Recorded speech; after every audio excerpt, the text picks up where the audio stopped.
what really made my heart beat when I was watching about the little boy when he said, I chose you.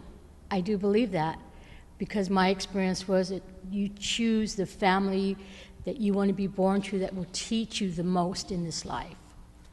And you believe it's a distinct identity.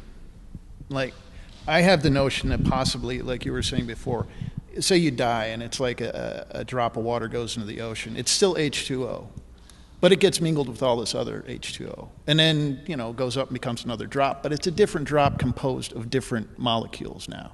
And each molecule has a memory of other molecules that it used to be, So it could have a memory of a past life, but it's just a portion of another drop from another place, right? So now it's got it's composed of 20 different drops it used to be, but it's now its own drop, It's like its own identity now, made up of 20 other drops. So I'm just wondering, do we retain our identity? Well, or do we become mixed up and come back as something brand new that just has portions of other identity? I can only speak of what I experienced.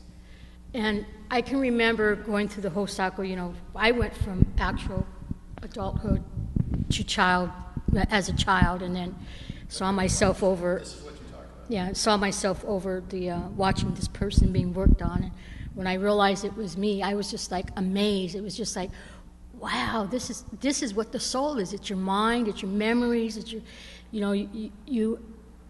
your thoughts, all your memories and people that you still know everything, but you're just not in your body. And it was still me. I just remember being so amazed at that wow, this is... Like your name and everything? Yeah, it was still me. Okay. I knew it was me. But, talking about name, I don't even remember if I had a name. I just knew it was me. Yeah, I knew my mother. I saw my mother in the waiting room talking to the priest. I saw my boys in bed. One was under the blanket. First when I looked, I couldn't see him. Then I realized he was under the blanket. And then... That's a detail that was later confirmed, right? Yes. And when the little boy said, yes, that's why I chose you, I saw all that. You choose the parents that you want to be born to, because you have to keep coming back to, the ways of explaining it, you have to keep coming back to earth or to life to experience the wrongs you did.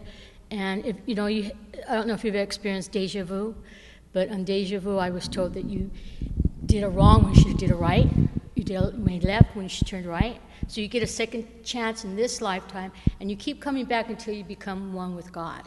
Now, I was agnostic, and in a way I still am, but I know there is a God. There's a superior being. There's a love. There's no words on this earth that can explain the peaceful, the love, because you have no feelings, you have no body, but you still have your mind, you still have your thoughts, but you don't have the emotion like anger. When you can feel yourself going through anger, or the hurt when a loved one dies. You don't have that, but you feel it. You know that it's supposed to be sorrow, and it's but you don't feel the physical because of course you're not in your body. So that's when this little boy said, I chose you. That made my heart jump, because that's exactly what I learned when I had my near-death experience. And it's hard for me. It's ever since I came to these meetings, I've never talked about it before.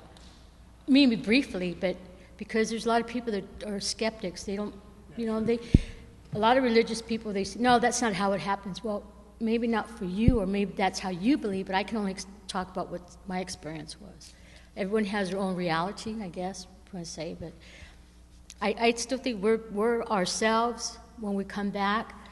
I don't think I didn't learn this, I'm just saying, I don't think we don't carry all our memories from our past lives because we go in overload. Can you imagine somebody from hundreds of years ago that was born maybe 4 or 5 times, all that they remember, all their whole lives? I think we remember the essentials of maybe caring and loving, and because prior to this experience, I was young, but I didn't care if I needed you for something, maybe materialistic or whatever, I would use you, and then when I was done with you, I'd let you go. I wasn't a person who cared. I wasn't a person who loved. I just existed.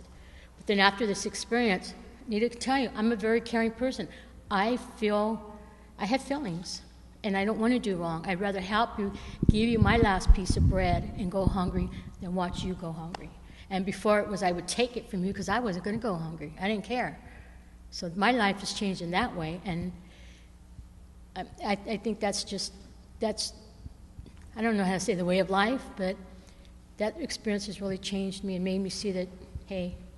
That was one of the lessons you made. Yeah. One of the lessons I learned. Because I'd read you may have known it's a new book out, the brain surgeon who was, and he, it's interesting, and he has kind of an evidential thing at the end about the sister being in the picture. I didn't know that. What's the evidential?